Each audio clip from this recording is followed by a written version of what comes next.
Welcome to the Movers and Shakers podcast, where real students are doing real deals in the world of multifamily real estate. I'm Vince Gethings, the owner of the Wheelwell Profits Academy.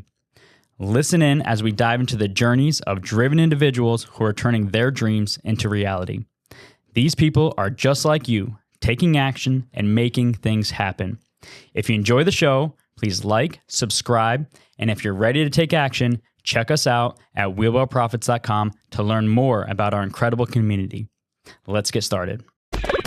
This is Movers and Shakers, where we interview the upcoming generation of Make It Happen multifamily investors to share their story. Welcome to the Movers and Shakers podcast. My name is Gino Barbaro, co-founder of Jake and Gino, multifamily investor, educator, father, mentor, and I am joined by my co-host, my brosif, Joshua Ryan Rusin, community director of Jake and Gino. And Josh is right next to me, everybody. So this is a special treat for me. Josh, how you doing today? Doing well, Gino. Very excited to be down here in Florida, hanging out with your family, my second family. How about yourself? I'm doing really good. I'm going to have a lot of fun on today's show because these two guests have been with Jake and Gino for over a year. And I remember when they joined, it was exciting. They came on the platform. I think we've expanded their mindset. I think we've expanded how they invest. So we're going to learn a lot on this podcast, Josh. Love it. Speaking of today's guests, we have Hendra and Mercy Tambunan. So a little bit about them. Coming as foreign students to the U.S., Hendra and Mercy earned their degree from San Francisco State University. After graduation, Hendra has worked in pre-IPO startups, Fortune 50, and Big Four corporations, while Mercy worked in the hospitality industry and successfully operated multiple restaurants. After investing in single family on the side to save for their son's college fund, they realized that it's not scalable fast enough. It prompted Hendra and Mercy to start looking into multifamily by late 2018 and finally decided to jump in by mid-2019 with Jake and Gino. To date, Hendra and Mercy have been involved in 4 projects with a total of 771 units as both general and limited partners. Welcome to the show, Hendra and Mercy. Thank you for having us, though. Guys, so what was the realization about multifamily that you said, you know what, single family is not there? What did you really like about multifamily? Well, obviously about the scalable. There's so many aspect of it. Obviously, like depreciation, right? Cross segregation, tax benefit, and one thing that we truly enjoy about it is because you can see it as a business rather than just like buying a home and pray about it. Mm-hmm. I like that. So Mercy, are you still working at your job or did you transition full-time into real estate? Oh, I am 100% full-time. So how does that look? Absolutely.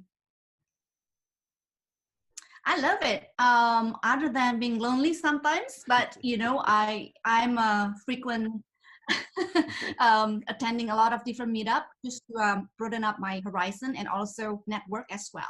Mm-hmm. So when you started multifamily, what was the big limiting belief? Did you have any limiting beliefs? Because like for me, when I started, my limiting belief was, how am I going to buy an apartment complex? Where am I going to find the money? How is anyone going to take me seriously? Did you guys have any limiting beliefs before starting your journey?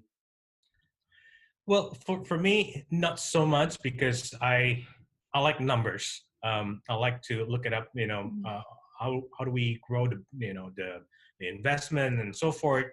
And one thing that really turning us around was actually I was opening up to multifamily and said like, yeah, it's a little bit harder to get in, maybe bigger capital and things like that. That's when I stumbled into your books, Will Bear Profit. It just opened up my eyes. And I told Mercy like, hey, we want to check it out.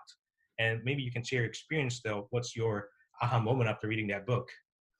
Well, my aha moment is somehow, my first book is a Will Bear Profit books. Mm-hmm. It just makes sense to me because I'm not a number person. I'm more like a relational kind of person. But I like the aspect of business, being an entrepreneur. That I always being entrepreneur starting when I was young, still young. But yeah. But I, from that aspect. So Hendra, I don't want you to lie in this question. How is the relationship and how is it working with your spouse? It's great. I mean, you won't believe that. It's actually funny you brought it up because we work as a team together. I mean, we found it that the reason that we can accelerate where we are today just because of the, family in it together. I thought I was a number person. And then until, recently I just realized like, hey, I'm going to be on the phone a lot. I'm going to be meeting with clients. Maybe I can start broker relationship, reaching out to another people, community members, and try to tag team, partner team together. And Mercy, on the other hand, saying that she wasn't a number person to begin with, but she's helping me in terms of the underwriting the deal now in the background. And she's the one that running up all the meetup and thing like that, given her, experience and as a meeting planner. So that kind of like work up really, really well as a family too. So, daytime, like yesterday, I just got a call with a broker in Dallas, and he just like, hey, I got a deal. Well, just take a look at it. I just sent it over to her, and then she just working around the clock, like, here it is. Number makes sense. Number doesn't make sense. Don't go for it. And kind of thing like that. So do you guys have any, Mercy, you have any advice for people wanting to work with spouses or even creating a partnership? Because to me, a family is like running a business. If you run a family, you're running a business and you're running a partnership. And when you partner with somebody, it is practically like you're getting married with that person. So do you have any tips, Mercy, on working with your spouse or working and finding a great partner? Yeah, absolutely. So I think the most important is this is the business. So when I'm talking with Hendra, I have to really putting myself, as a partner, not as a husband and wife. So there is the things that, I'm kind of disagree with Hendra, but I have to take it, I have to put myself out from being husband and wife. So I have to be, there are many times that Hendra is kind of pushing me, do this, do that. I'm like, oh my goodness. But, I have to put myself that this is the business. The goal is to expand the business. So I have to be very clear and very positive, not taking personal, which a lot of, us, women like doing that. I have to really, focus on the goal. So don't worry. Not only women take it personal, I take it personal too. So Josh is always yelling at me. So we have to delineate between business and that. You make a great point, because really your lives are so intertwined. And if you don't have a good relationship and you're having a rough day and you're with your son and he's driving you crazy and you say to yourself, Hendra, this is not going to work, and you start arguing, you really have to pull yourself back and remind yourself that you're husband and wife, but at the same time, you're partners and you're holding each other accountable. So there's so many positives to working together. Hendra, why don't you share a couple of positives of working with your spouse? So I guess it comes to, in terms of communication, the way I see it, I learned it from a drive-through operator. This is how I learn, right? Because when you drive-through operator, you listen what a customer wants, and you responded again by repeating what they really want, articulating, make sure that you understand what they're looking for. That kind of communication setup, like a built-in in our family, as husband and wife communication style. And then also I have to think about it, that we are as a family, as a unit. It's our best interest, to do everything correctly. So it's just not like trying to attack my idea, it's trying to attack my opinion. He's just trying to say, hey, balance it out. What is the best for our family? And that's the way I see it. I love that. Can you guys give me a couple of really positive things that came out of joining the Jake and Gino community before you were on there, and then when you joined on? What was really the aha moments after joining the community? For me, the biggest aha moment is just the value and the like-minded people, right? I mean, we're coming from people that are strong in the family value, and we find that the same within the community. That's one thing that we truly enjoy, and we truly value that kind of people in our lives. Because I told Mercy, like, it feel like more like joining like a family reunion when they join the community, because you almost certain that every people that you meet is going to be very nice, very open, very helpful, and very accommodating, and trying to work together. I love that. And Mercy, what did you get out of it? I think it's the relational that my biggest aha moment when we have our meeting, is that June, Hendra, the one in Atlanta? I think so. Yeah, June. June. Okay. Last year. It's a money mixer. Is it money mixer? No, buy right bootcamp. Okay. So I met with a lot of different people. So, I'm kind of, I don't know what to say during the meeting, but somehow the more I talk, everybody's talking the same thing. It's a team sport, being in the, it's like a family, I'm just adding what Hendra said, it's more family. And then it makes me more comfortable, especially when we have accountability part. It just enhances everything. I've seen you guys grow a lot in the last year. You guys started your own meetup. I was actually on a meetup virtually with you. You started syndicating deals. You started raising capital, coming to the live events and actually adding value. So it's value for value also. I think that you take a lot from the community, but you also add a lot to the community. And I think that's one of the most important things about any community is not just taking, but also giving, being able to educate others and help them on the path.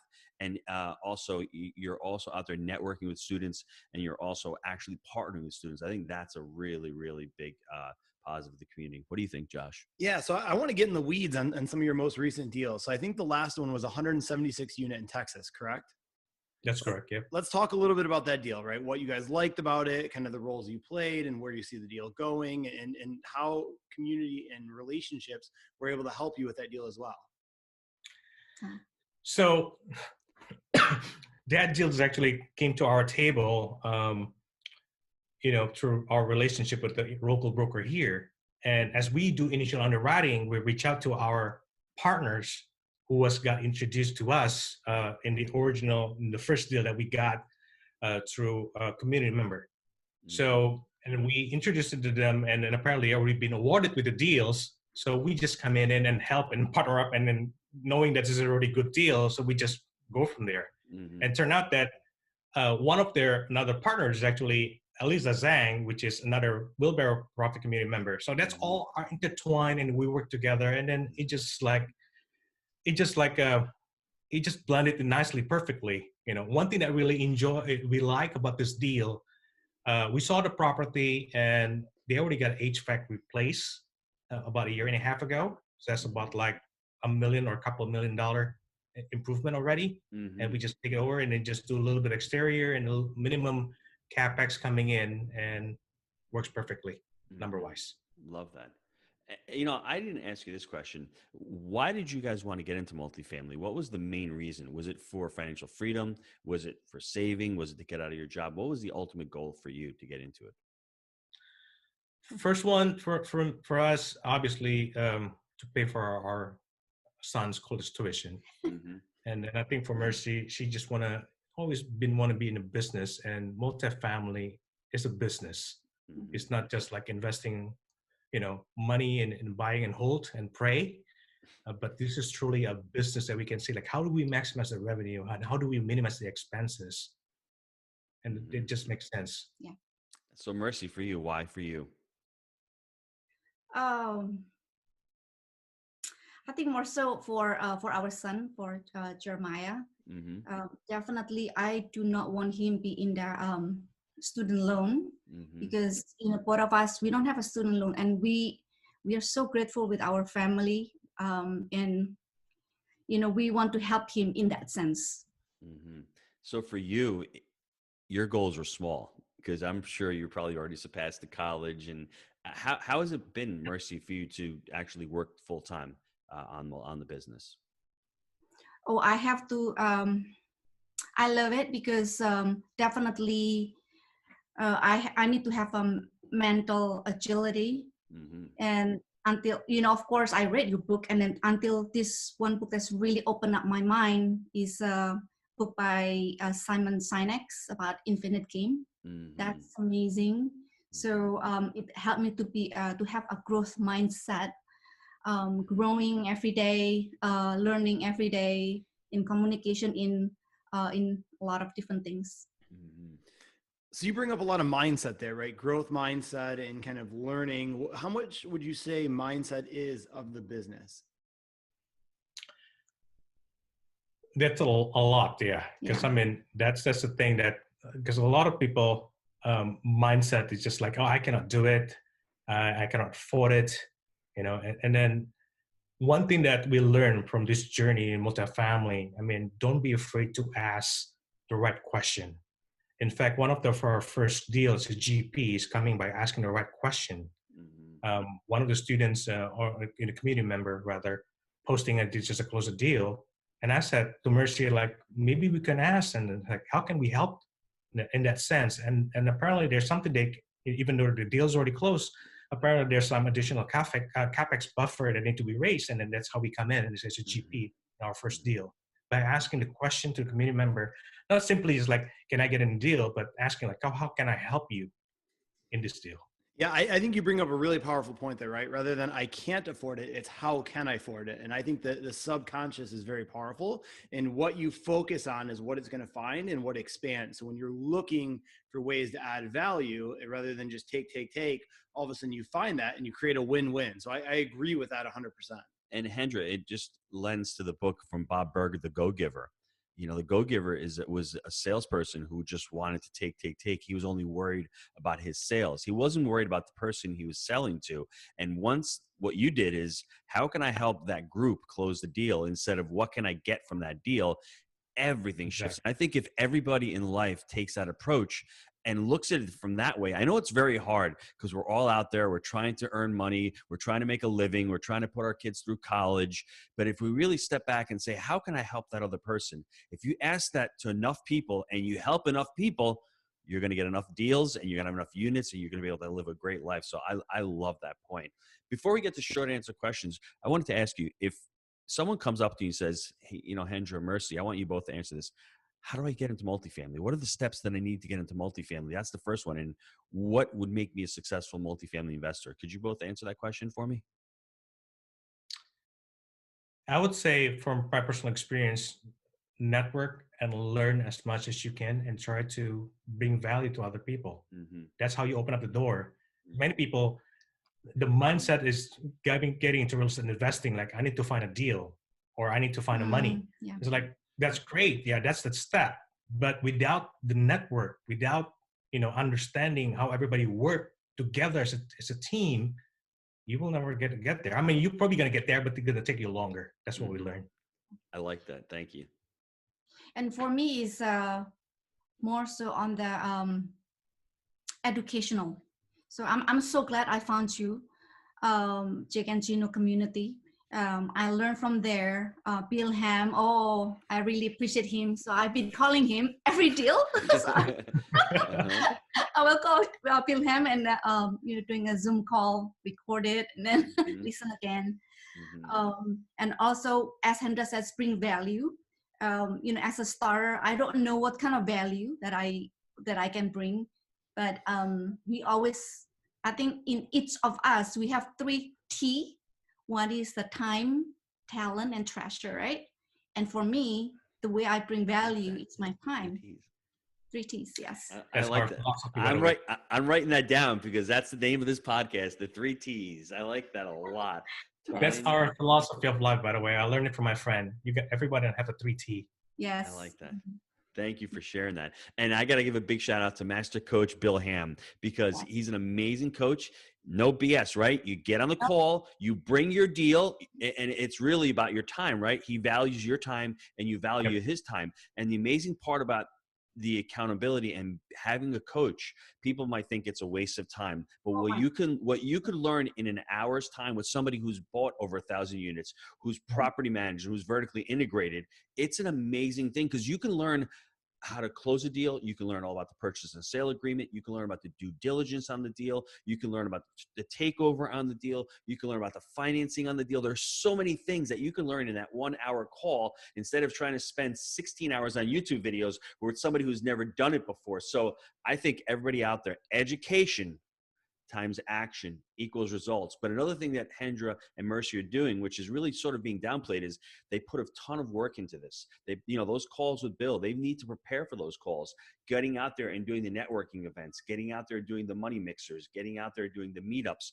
There's a lot involved in that while working full time, while having a family. So the 3 T's, I like that, Josh, the 3 T's. So, and as far as getting into it, I like that. Now, what do you think has made you successful and scaling up so quickly? Can you guys each give me an answer on that question?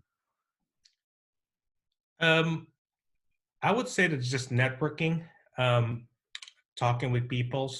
The more I talk with people, the more I understand, and listen to them, by the way, when you're talking to people, see how can we help, right? And then there might be somewhere that I can help. I told everyone every time at the end of my conversation, how can I add value to you? How can I help you?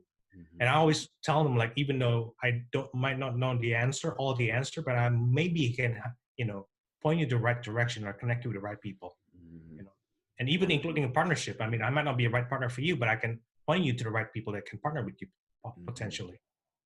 I like that. And Mercy?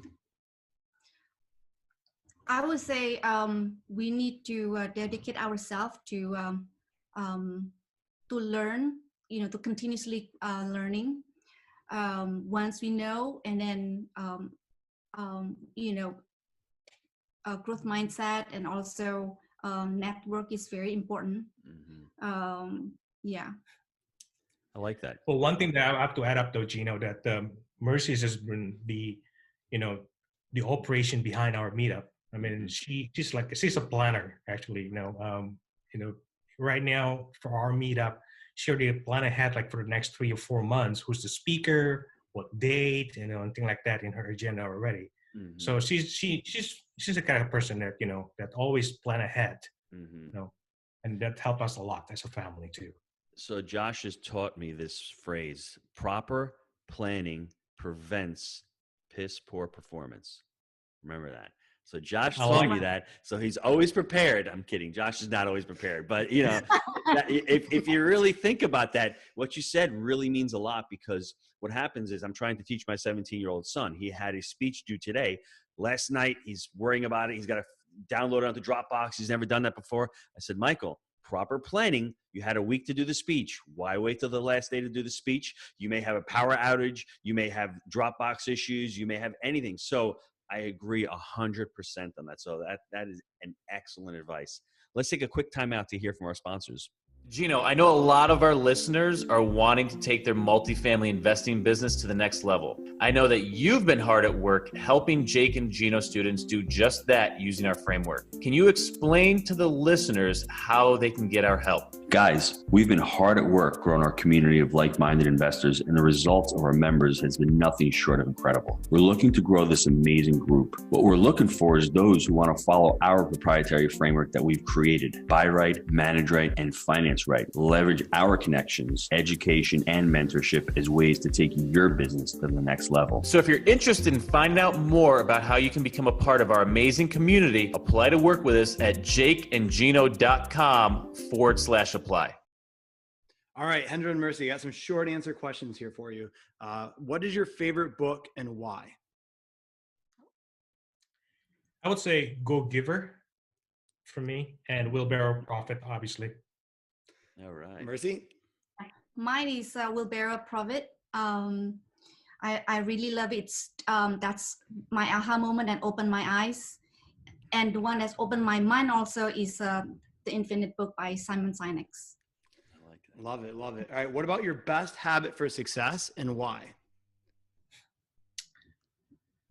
Best habit for success. I would say just constantly trying to connect with new people every week, or at least reconnect with the old connection, right? You're not just like a once and done kind of connection. I like that. And for me is I prefer to I have to plan every week and then break it down to every day. So journaling is very important. I learned from Gino. Yes. And I like that because I journaled this morning. And this morning I just sat down for 30 seconds, and this is being recorded during the whole crisis going on. And just a tip for everybody out there. My journaling this morning was just about gratitude. And actually I should share this with Josh. Gratitude this morning was working with Josh this week. So I'm grateful for that. I don't want to let him know that, because then all of a sudden he's getting a little cocky, little, but for me, that's, I'm grateful for that, because I haven't seen the team in a while. Being here and working together, and it's uplifting. I have something to look forward to, being grateful that, the family is healthy, being grateful that I have a job, being grateful that I have an amazing team. So the journaling aspect of it, I'm trying to incorporate it again, because you fall off the wagon sometimes, things get a little slow. But then I said to myself, I really got to get up every morning and really lock in and really feel grateful, because there's a lot of things. And I always learn, whatever you focus on grows. So if you're focusing on negativity and you're focusing on your business and doing good, that's not going to be helpful for you. But if you can focus on for all the blessings and all the things that you have in life, that will expand. And then all of a sudden your outlook on the day was completely different. Instead of being raining outside, hey, it's just misting, not a big deal. So for me, everybody out there, journaling is really awesome.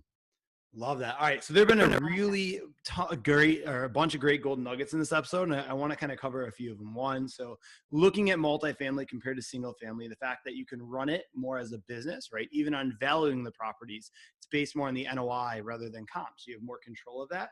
Scalable. And then community is another really big one. That's been a key to be able to create success and helping going further faster and having the right community. And then also networking and learning as well. It sounds exactly like Gino said, education times action equals results. Gino, what takeaways do you have to add to this one too? So I like how Hendra and Mercy have set up the business, because it really is a business. I love how well they work together. And I love how they don't try to take things personally and try to really look at the business and try to propel the business forward by being honest with each other. I think that's really important.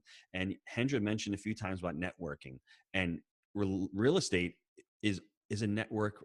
It's a relationship-based business. It's all about the people that you know. And what I love more than anything else, I don't know if a lot of people caught it, but basically what Hendra said is, if I can't help you, maybe I can find somebody that can help you. And making those connections with others adds true value. So when it's your turn to ask for a favor or to see if there's a deal out there, that person is going to remember you. And it's always coming from a place of not expecting anything. Hendra never said in that saying, you know what, I want something from that person, from connecting that other person. I want to be compensated. He never said that, because he's always thinking down the road. People love to work with other people that don't think about themselves, but are trying to help others. So that's really, really important. Obviously, the education times action equals results. That always gets things done. And I just think that gravitating towards a community or other people who are like-minded, especially in these times, you need to be like-minded. You need to look forward to the future. You need to continue to plan to grow your business. Love that. All right, Hendra, Mercy, how can the listeners get a hold of you? Well, they can go to, they can email us, hendra@ideaboxcapital.com, CAPITAL, or check out our website also, ideaboxcapital.com. Awesome. Well, listen, I want to thank both of you for being amazing guests on the show and sharing your Movers and Shakers story. Now, if you want to be the next Movers and Shakers guest, email me, josh@jakeandgino.com. And if you like the show, please leave us a review. And until next time, let's make it a Movers and Shakers week. See you, everybody. Thanks, guys. Take care. Thank you.